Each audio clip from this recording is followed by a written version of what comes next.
Hey, hey, hey, everybody. This is Christopher Gergen, and joining me tonight is the insubordinate one, Mr. Loren Culp. Welcome to Loren Live tonight. I just love that song, Loren. It's awesome. That's a Absolutely great awesome. song. Yeah, Dakota Absolutely. came out and played at a lot of our rallies last year. And And I know he's word on touring the all over the United States right now. Hopefully, he gets back and spends some time here in Washington at some more rallies. absolutely. Well, word on the street is that he's going to be joining us in April. So I like hopefully it. we'll be able to see him back on stage, entertaining the folks. And all of you out there in TV land or Facebook land or YouTube land or whatever land you're in, we hope that you can make it out to our rallies that we have planned. It's going to be bigger, better. It's going to be awesome, and I can't wait to get started on those. And So, I just happen to have Facebook, because when we do the show, I can't uh, see anything, any right, comments, right, anything. absolutely. But I have my phone up here, and I just wanted to say hi to Rachel and Lynette and Donna. And we have people on here. Where did it go? We have Texas in the house. Oh, there you go. Um, Plano, Texas. Hi, Jan. Thanks for being on here. And Linda from Euphraida. We got people from all over the place. I even saw some Seattle folks on the feed there a minute ago. It goes by so fast. It's crazy. Hi, Yeah, Heidi from Seattle. awesome. Well, that's great. So, what That's have you been great. up to lately? Oh, just working on the store that has been a nightmare for me. So, ladies and gentlemen, full disclosure, I told Mr. Culp that I was going to have this store done back in, I don't know, August, September timeframe. And Which it year? is, It was. that hurts. That really hurts me. That No, really I hurts me. know it's a lot to do. And it's been a nightmare. And I finally just got everything straightened out. So, what I've been up to is just basically working on that stupid store, getting it all done. But we are going to have it done. We've got a big Black Friday sale that is coming up, and the store is going to go live on Friday at midnight. So, you guys can log on and get shirts, hats, yard signs, field signs. We got the whole 9 yards. We have everything done, and we decided to do it in house. That was really the biggest thing, is to find these suppliers that were made in the USA, Yeah, and we wanted to get a distributor that is in Washington State. So we wanted to keep that money at home as much as possible, and so it did take a little bit of time on the technical end, and we're still working on it, but it's going to be done. It's going to be up. So and American um, made for American sure. made. Absolutely. We didn't want to send you stuff from China or anywhere else. We wanted to keep it American. Oh, It's that's a all beautiful about cup. we the people. That's right. We the people and the Constitution. Absolutely. So last night, I have to give a shout out here to the Othello Police Department. Last night, a good friend of mine, um, formerly Officer Carlson from the Othello Police Department, he's no longer an officer with the Othello Police Department. Last night, he got promoted to sergeant, and I was invited down there to that ceremony they had at City Council meeting in Othello, and watched him be sworn in as the sergeant of the Othello Police Department. So, big shout out to the Congratulations. Carlson family. Got a beautiful family, That's three awesome. daughters, and yeah, they got an excellent police department down there. So That's fantastic. yeah, it was a good time. Absolutely. There's a big need for constitutional sheriffs, constitutional law enforcement officers, Yep, people that will, a lot like yourself, back in 2019? No, 2018. 2018. Yeah, Yeah, wow, it's been a while now. 2018, when you stood it up and said, has. no, I'm Yeah, not going to enforce that unconstitutional law. And we need more police officers like that, who will enforce the Constitution that they swore an oath to protect. that's right. And realize that, just like all the public servants that we have, whether they're voted in or hired, um, they need to realize that they're there to serve the people. And I mean, that's what it's all about, right? We hire them for that. Yes. So I was on One American News Network yesterday with Stephanie Hamill and talked about that a bit too. Tomorrow, I'm going to be on Newsmax I'll be on the National Report show on Newsmax. I'm not sure what time it's gonna air, but I will be on there tomorrow on the National Report on Newsmax. So getting the message out across the nation. That's fantastic. Yeah, but speaking of, employees, right? Public servants, people that work for, we the people. There's a job description for every job, right? Let's just play along with me here for a second. If everybody would just imagine that they are the owner of a company, you own your own business, you've put your blood, sweat, and tears into it, and you built this business up, and it's very successful. Say it's a coffee company, right? You get coffee beans from all over the world, and you blend them and roast them, and you have the best coffee that the world has ever seen, right? And you need to hire a janitor. You put an advertisement out in the paper.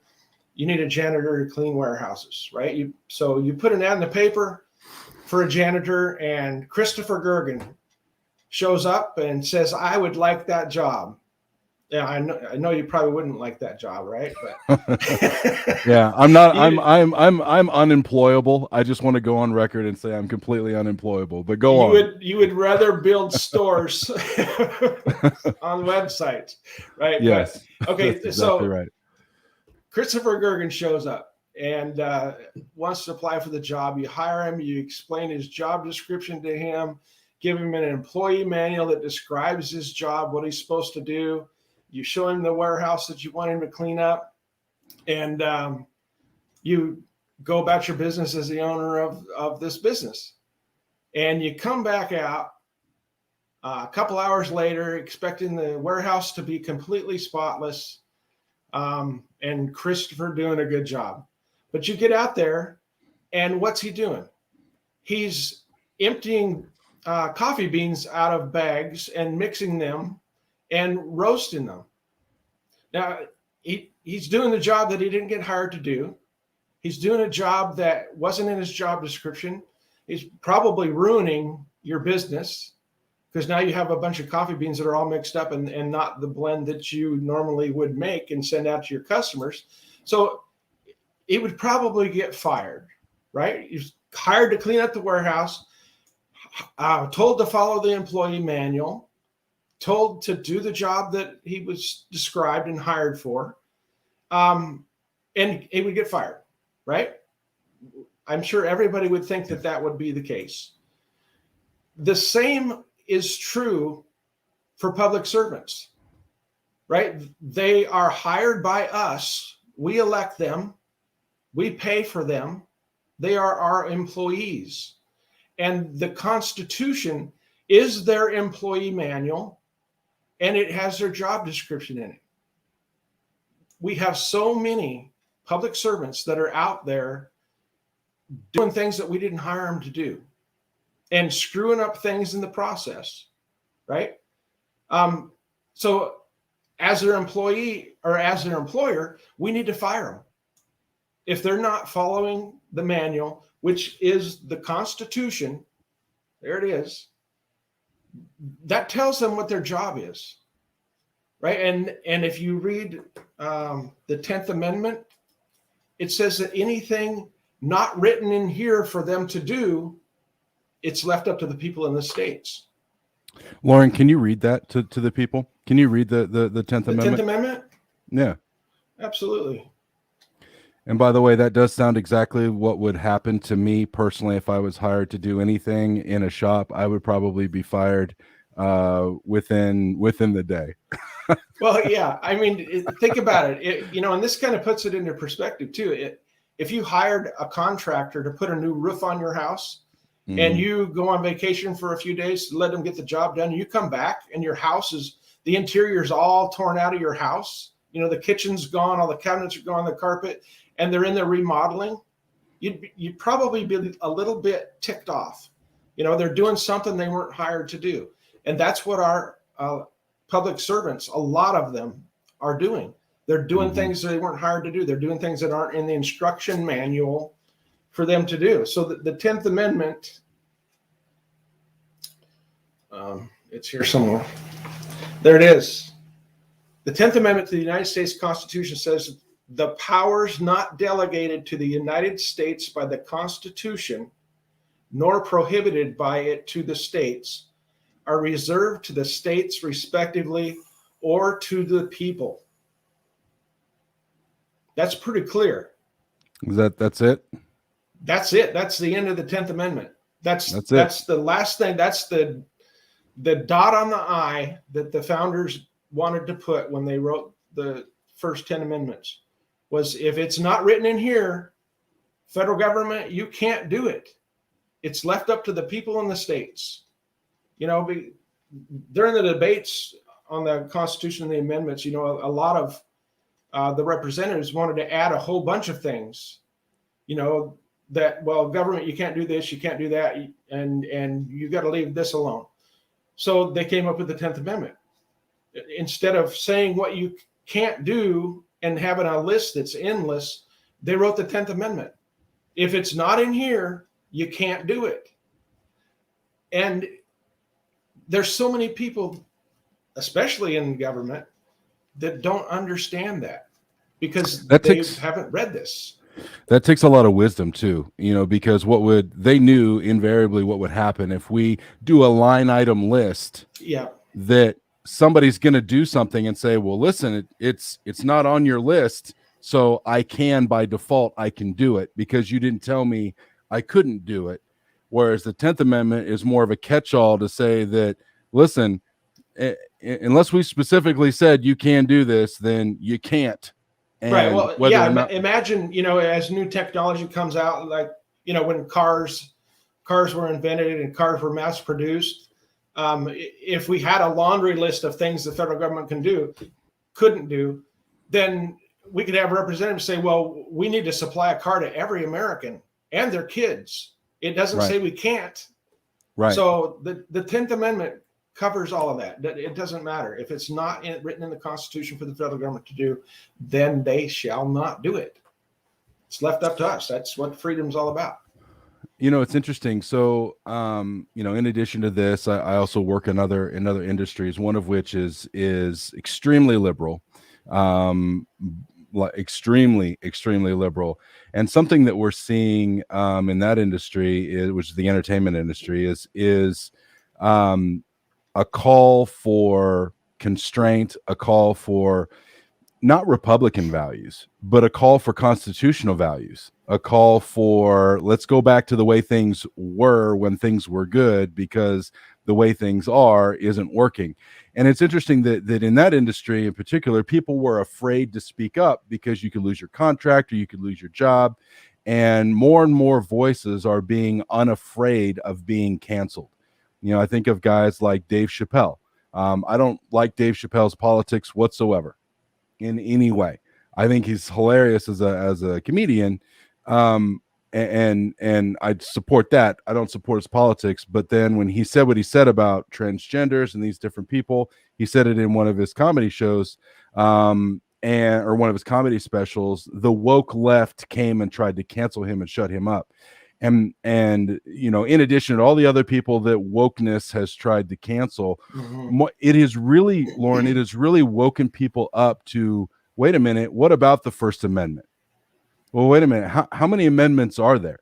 And then once they start asking questions and they start to see about the Constitution and what the constitutional protections are, and these ideas that are contained in the Constitution, it's really starting to wake people up in many different industries all over the country. This coronavirus thing, you had Aaron Rodgers, the quarterback for the Packers, who said, you know, I'm not going to take the shot. You can't make me take the shot. I'm just not going to do it. There was another basketball player I believe that played for the Knicks or the Nets or one of them. He refused to take the shot, and they basically said, well, you can't play anymore. And he said, well, okay. And he just walked away from his contract. And you see that more and more all over the country. This hard left attack on the Constitution and on the fundamentals of being able to speak your mind. Well, people are waking up to the fact, and I've talked about this a lot, over the last couple of years, is the Constitution. It's the rule of law, right? This is the law for the United States. This is the supreme law of our land. And when it's followed, it doesn't matter whether you're male or female, it doesn't matter the color of your skin. When the law is followed and enforced, everyone is treated equally. That's right. It doesn't matter what you do for a living, what your education is, it doesn't matter your ethnicity. When the Constitution and the law of our land is followed, everyone is protected equally. Democrat, Republican, Independent, everyone is treated equally under the law. And that is the way our founders set this country up. That's absolutely true. And it's been a long road to get to where we are today. And, I don't think that, you or myself or anybody would turn a blind eye to the darker spots in our nation's history, nor should we, lest Nope. we fall into those same traps. Absolutely not. It took a long time for Republicans fighting the Democrats to get rid of slavery. Yes. We do have a lot of dark places, but that's the great thing about this country. We overcome those things. And we continue to move forward. It's you just can't quit. I mean, that's really the key to winning in anything, is that you can't quit. And that's something that I watched you go through last year in the governor's race, because not campaigns are tough. I think you would probably agree with that. It's physically demanding, it's emotionally demanding, it's mentally demanding, and you just can't quit. You have to continue to move forward. And as a movement, as a We the People movement, we can't quit. We can't, there are going to be good days, there are going to be bad days. And you have to continue to move forward. I have this saying, Loren, when people call me and they say, "Hey, Chris, how you doing?" The first thing that goes through my mind is, good day. On good days, I'm fine. On bad days, I'm fine. Either way, I'm fine. Right. And that's the way that we need to look at our movement as We the People is, we're going to have good days and we're fine. And we're going to have bad days. And you know what? We're fine. We're going to continue to move forward and be relentless. And we need to begin to play the long game, because the liberals and the Marxists and the Democrats and the communists and the socialists and all those other groups of wackadoodle people, they're going to play the long game. And if we're going to win, we've got to continue to play the long game and just realize that we're not giving them any more free passes. And we need to learn how to play offense. Absolutely. The Republican Party has been on defense so long. It's not even funny. We don't need politicians thinking that 2 steps back instead of 3 is a win. Right. We need to push the ball down the field the other direction, towards our founding, towards the Constitution, towards the rule of law, and not play patty cake, because they are not. We're going to lose our country if that continues. And we can't allow elected public servants from the Republican Party to be complicit with and to aid and abet the people who are trying to globalize our nation and are trying to ultimately undermine the foundations of our nation. We can't let them have a free pass just because they have an R by their name. That no, absolutely not. Yeah, I know you share this opinion that they cannot be allowed to take actions that are contrary to the best interests of We the People, and then continue to say that they want to represent We the People. Like, that's not the way that it works. Yep. I take a little bit of heat for my stance, but that is exactly that. I don't care what someone puts after their name for a letter. I care about what they do and what they stand for. And if they're for We the People or they're for themselves. A lot of people talk about party, but I focus on, and I think that every good public servant should focus on first of all, what's allowed for me to do in my position, and what's best for the American people, period. The Republican Party is just in prime position. If they would just quit playing games, if they would quit playing patty cake with Nancy Pelosi and quit playing games with Chuck Schumer and quit trying to make deals where I'll give you this if you give me that, I'll support this, all of which is unconstitutional, all of which is outside the frame of what they're there to do.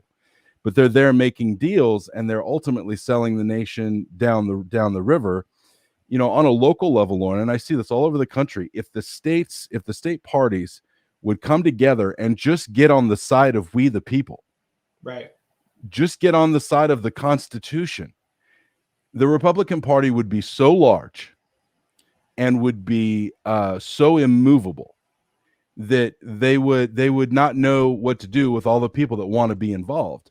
Well, but we instead, saw that during the 2020 campaign. 100% we did. And we're seeing it in this campaign as well. Yeah. And I just talk about, just like I did a few minutes ago, I talked about the rule of law. The Constitution doesn't care the color of your skin. It doesn't care your sexual preference. It doesn't care your education, your age, or your income. The rule of law protects everyone equally. And that's Democrats and Republicans both. And that's why we saw and are seeing so many Democrats voting for a Republican, because it's not party. It's we the people, the Constitution, and individual freedom and liberty for everyone. And that, getting back to what you were saying, that's what I wish the Republican Party in the state and in the nation would wake up and realize. Well, there are a few voices that echo that. Jim Jordan and the other, Lauren Boebert, Marjorie Taylor Greene. These everybody from the Freedom Caucus, who I'm looking forward to working with. Absolutely, they're echoing the same thing. And you can't ignore Rand Paul and his father, Ron Paul, who really was kind of the I don't want to say the forefather of all this, but he was one of the biggest voices that stood up and took a lot of heat for some of the things that he was saying. From the right and the left. Oh, absolutely. Yeah, because he wasn't with the program. Right. And we've heard that, said to you, Lauren, if you would just get with the program, then things will be fine. And that's not exactly how you do business. The only people that I care about is the citizens, we the people. If people running a party or running a group don't want to support me, that's on them.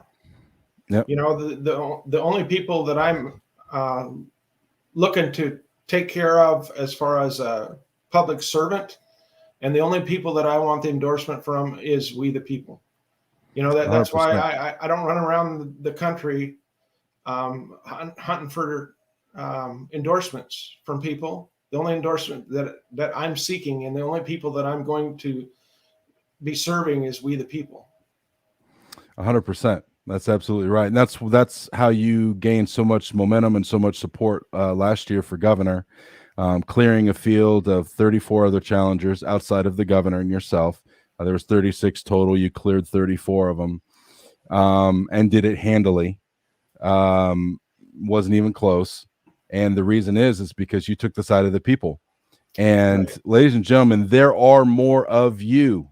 There are more of you than there are of the establishment people. There are more of you than there are of quote unquote party people. There are more of you than there are of the Democrats. And we just need to stand up, because they can take out the onesies and the twosies, but they can't take out the thousands and thousands and thousands and thousands.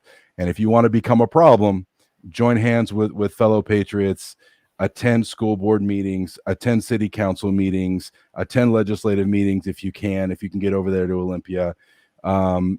Get involved, make your voice heard. It's not just enough to go do a protest, and that's fine. You can protest, nothing wrong with that, but you got to take it a step further and actually be involved, stand up for your values. Lauren, before we went on air tonight, there was a lady, and you're going to be seeing this on the news. I got the inside track on this because we have a staff member on our staff here who is friends with this young lady. She is a teacher in Spokane, who decided to band together with several other teachers and refused to wear a mask. And Awesome. today she was led out of her school and kicked off the property and put on administrative leave with pay. What are that's disgusting. More people need to stand up and say, no, this is ridiculous. This is enough. What are they going to do if we all band together and just say no? It's exactly right. I know what it feels like to stand up and be the only one standing there saying no, and more of us need to do that. We have to. That's exactly right. Well, and it took you to stand up for other law enforcement officers to stand up with you, other sheriffs. In fact, you had one sheriff, the guy out in Spokane, who actually spoke out against you and just basically said, get with the program, Loren. He wasn't the only one. Yeah. No, I know. He's just the first one that came to mind. But there were also others like Sheriff Bob Songer down in he's in Klickitat County, right? Klickitat County, yep. Yep. And he stood up and sided with you, and slowly but surely other sheriffs did the same thing. And that's what it takes, is it just takes one. Be that one. And if you see someone stand up, go stand next to them, because they're out on an island somewhere by themselves. Sometimes it's a scary feeling to be standing out there by yourself. Imagine that guy standing in front of that tank in Tiananmen Square. How he felt, right. How he would have felt if he had a couple thousand people standing behind him. Right. It's empowering when somebody steps up. We need to step up behind them.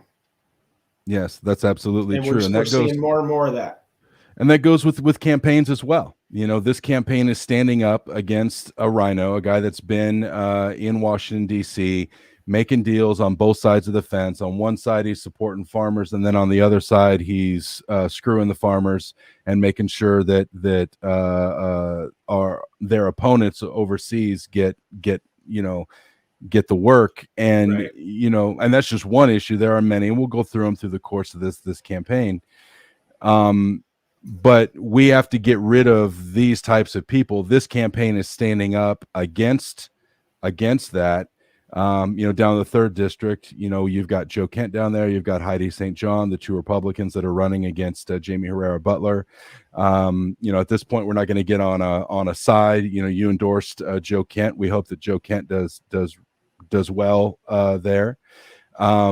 But regardless of it's Joe Kent or it's Heidi St. John, it doesn't make a difference. We need to get rid of Jamie Herrera Butler, because, again, she's another one of those rhinos that we need to get rid of. Yeah, it's rhino season, right? And it's definitely rhino season. Definitely got my tag to fill. One of the things that has really kind of put a damper on this Thanksgiving, and by the way, happy Thanksgiving to all of you out there, and happy Thanksgiving to you too, sir. You too. So is inflation. We've got rampant inflation, some of the highest inflation we've seen in, I think, 35 years. And it's one of these things that has gotten out of control. What are your thoughts about the inflation problem? How was it caused, or by your estimation, what do you think was one of the causes of it, or several of the causes of it? Well, you see it on the news all the time that, they talk about rising prices is causing inflation, but inflation isn't rising prices. Rising prices are a symptom of inflation, and inflation can be caused by a free market, supply and demand. If you have a bad year in our country with the corn crop, and there's a shortage of corn, prices are going to probably rise, right? Because there's more demand than there is of supply. You've also got government interference that creates a supply shortage. Take Brandon, for instance, right? Joe Biden, he stopped our oil production. And so that causes shortage, and that causes the prices to rise. for gas. That's why we're paying so much. I guess they're paying something like $7 a gallon for gas down in California. That's artificial. That's I can't imagine. Holy crap! Almost $100 just to fill a car up, let alone what it would cost to fill a pickup up. Right. But, or a semi. Yeah. But what we're experiencing right now is government created inflation, and the symptom of that is prices rising. But the more they're signing these huge spending bills, that's one thing that our government can't stop doing is spending money, trillions and trillions of dollars, right? The federal deficit is like 29 trillion, and that's the part they tell us about.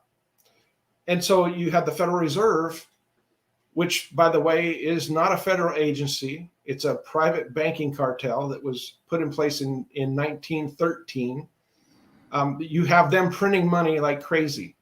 So the more money you print, the more money that gets into circulation, that just devalues the dollars that are already out there. Our currency used to be backed by gold and silver, and in the 30s they did away with backing it being backed from silver, because it used to be, and you can find them at coin shops. Used to be like a gold certificate or a silver certificate. You could take it to the bank and you could actually exchange it for real money, which gold and silver is. I believe it was 1971 that they did away with any silver backing for our currency. So you're printing and printing and printing worthless paper. And the more you put out there, the less value it has. That's why prices rise. That's what causes inflation. And we need to get control of that. We need to get Congress doing their role, right? I mentioned the employee manual earlier, right? Constitution. Well, in the employee manual for our congressmen and our senators and our president, let's see, where's it at? Okay, so we have a private banking cartel printing our money, right? Section 8 of the United States Constitution says, this is powers given to Congress. It says Congress shall have the power to coin money and regulate the value thereof and of foreign coin. So Congress has that power.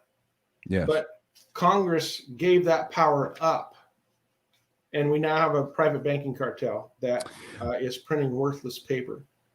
So there are a lot of people in Congress and also in the Freedom Caucus who support auditing the Fed. Do you think that that's something that you would, be open to, auditing the Fed and finding out where all that money and everything is going? As soon as we get done auditing all 50 states, we need to audit the Fed as well.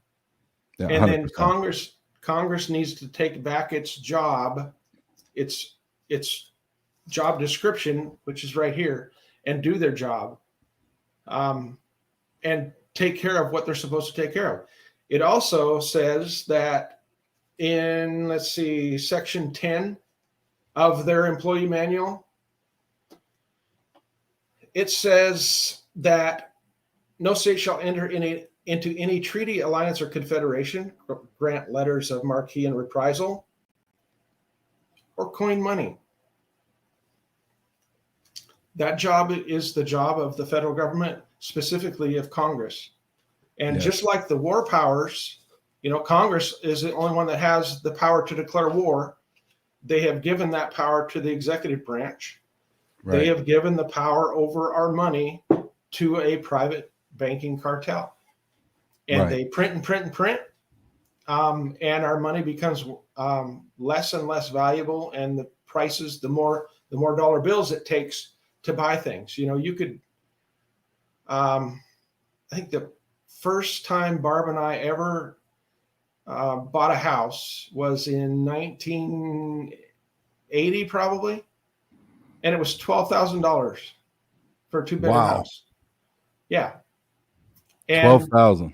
I'll take one. What's right? I should have bought 10 of them. But I didn't have any money. I was just a hard working carpenter at that time. But I mean, what's a normal size standard house now? 400,000 or 500,000. I think the It's average home price in America is, I think, about 350,000 now. yeah, it's a little bit different, but that's because we are with for decades. Over a century now. We've had a private banking cartel in charge of our money, and Yeah. they print and print and print, and it doesn't buy as much.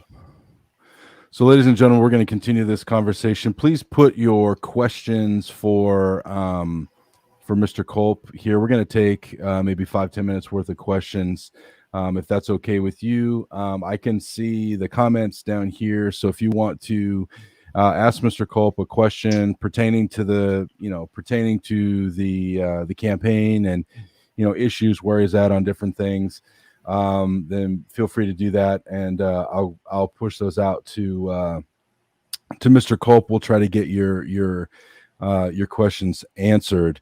So while you guys are doing that, Loren, let's talk about oil and what Mr. Biden has done. So let me frame this out for the folks at home who might not have heard. So Joe Biden, of course, first day in office, basically shut down the Keystone Pipeline. The Keystone Pipeline, we were already energy independent. In fact, we were a net exporter for the first time in a very long time to the rest of the world. We were in a position of dominance and power. The Keystone Pipeline was roughly halfway done, and Biden, with the stroke of a pen, shut it down. Cost thousands, tens of thousands of jobs. So, as you know, the price of oil has gone up, and it has gone up and up and up. And then the people, in their infinite wisdom in the White House, decided, you know what? Oil prices aren't really high enough. So let's go ahead and shut down Line 5. Now, Line 5 is a line that goes from Michigan to Canada and brings in a huge amount of the oil that we have here.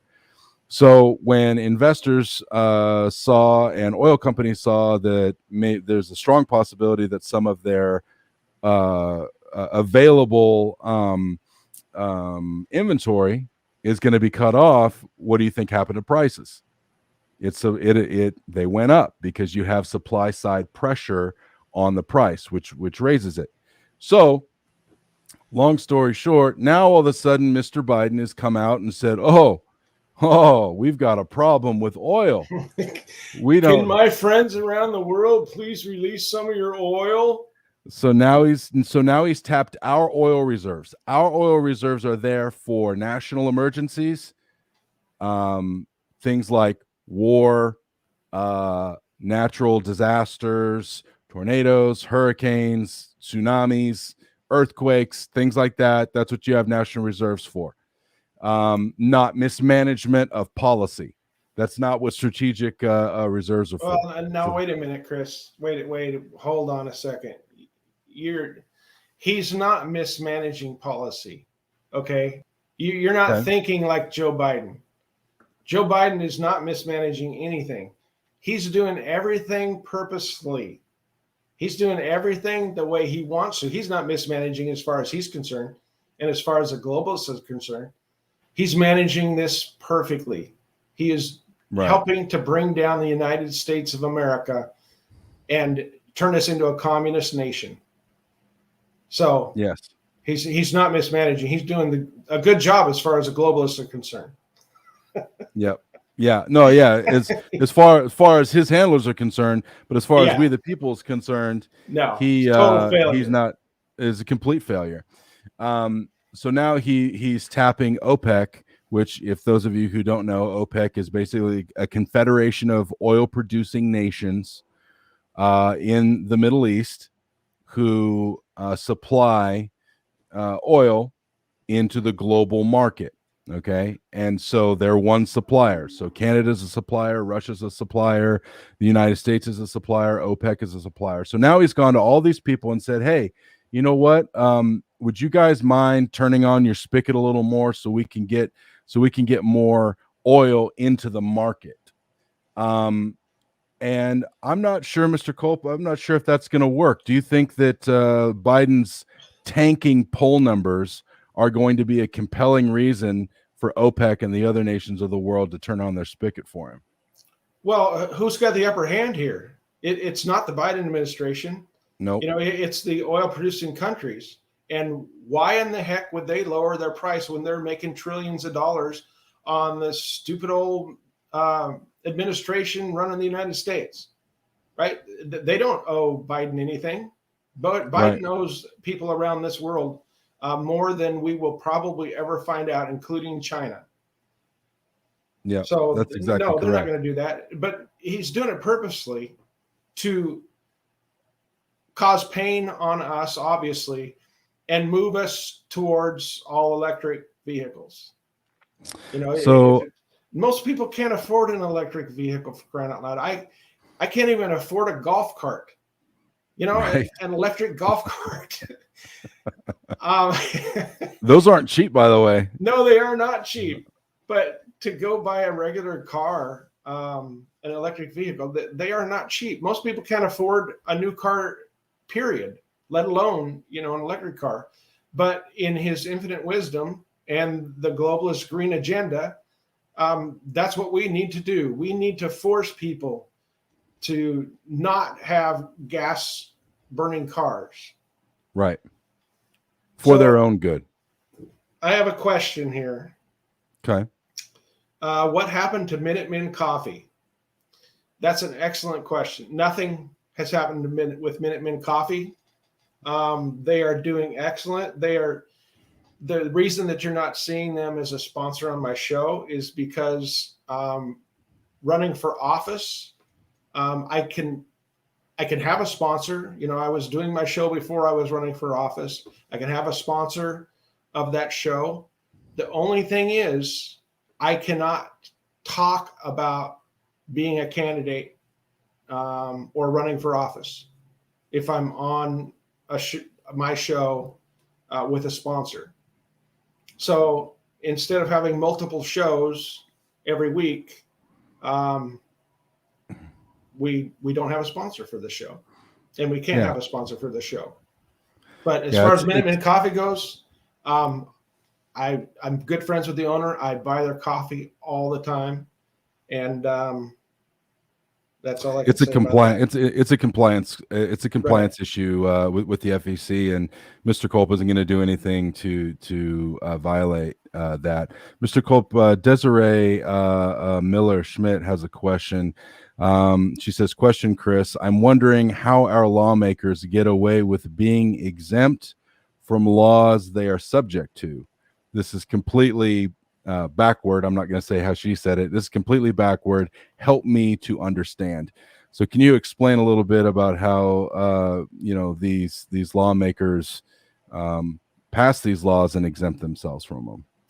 Well, and remember the golden rule, right? He who has the gold makes the rules. I was told that by contractors that I used to do work for.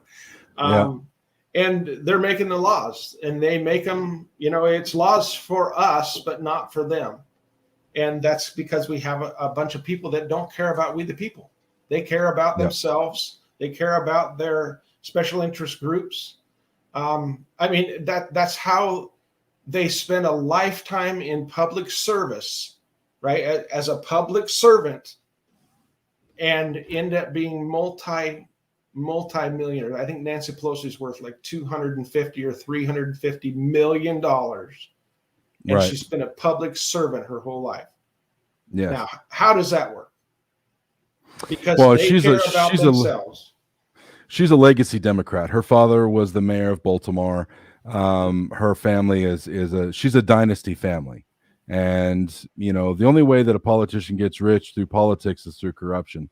That's just the bottom line. Yeah. Unless they make it through personal investment, but they don't allow those personal investments to be influenced by the policy decisions that they're making here. And we just need to get them out of office.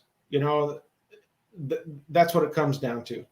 Get them out of office and get people in there that understand the rule of law. Jack Elliott wants to know if you're going to run for president one day. I think we're starting that campaign tomorrow. Not with me, you're not. I'll tell you that. No. Nope. Not running for president. Not doing it. Not doing it. Not now. Can't make me. Not now, not ever, not running. So I'm still going through here. I apologize, ladies and gentlemen. I'm going through. There's a lot of comments, and I tried, but it's going on my phone too fast to keep too up. fast. Yeah. Yeah. And I want to, while Chris is looking, I just want to thank all of you for tuning in here tonight too. Thank you for hitting that share button. Help me get the word out. Because, we know that there are certain people that run certain platforms that don't like helping to spread the information that I usually put out. So yes, keep hitting that share button. Let all your friends know. And we have the video that we had technical difficulties last week. We haven't had any technical difficulties tonight, right? Why you got to say things like that? We're not done with the show. I knew you were going to say that. Why you got to do that to me? But you're going to have that video put up. Yep. Shortly after the show, we're going to be posting the interview with Robert LeMay. Robert LeMay. Yeah. The ex state trooper. Yes. Yeah. It'll be on the YouTube channel and on our Facebook page. So you guys be sure to come back to this page and check that out. It's very good. Yep. 100%. There's a lot of statements. I'm not seeing a whole lot more questions. Do you have any parting thoughts, Mr. Culp? Because we're running up here about 49 minutes. Yeah. I usually like to keep these a little closer to 30 minutes so everybody's not all tied up on here. I know there's other stuff going on in people's lives, but I just want to thank everybody. Thank everybody for the support. Thank you for helping to share this information. And I want to wish everyone a very happy Thanksgiving. We have a lot to be thankful for in this country, even though sometimes it doesn't seem like we have with what's going on in across our nation right now with Brandon in charge. But we have a lot to be thankful for, and God knows what's going on. So everybody just have some time with your family and be thankful. Yeah, next week we're going to be back to our regular schedule next week. But the rest of this week, we're going to take some time off to spend with family. And so from my family to yours, Loren, I want to wish you a very happy Thanksgiving, and also to thank you and your family for allowing us to be a part of what you're doing. And I would also like to, on behalf of myself and my family, thank all of the viewers and the supporters of Mr. Culp and this We the People movement that I've been honored to be a part of for the last couple of years in Washington State. Thank you very much for supporting what we're doing and supporting our work and supporting me in particular. It has not gone unnoticed, and I'm deeply grateful for it. So thank you all very much. Good night, everybody. Good night.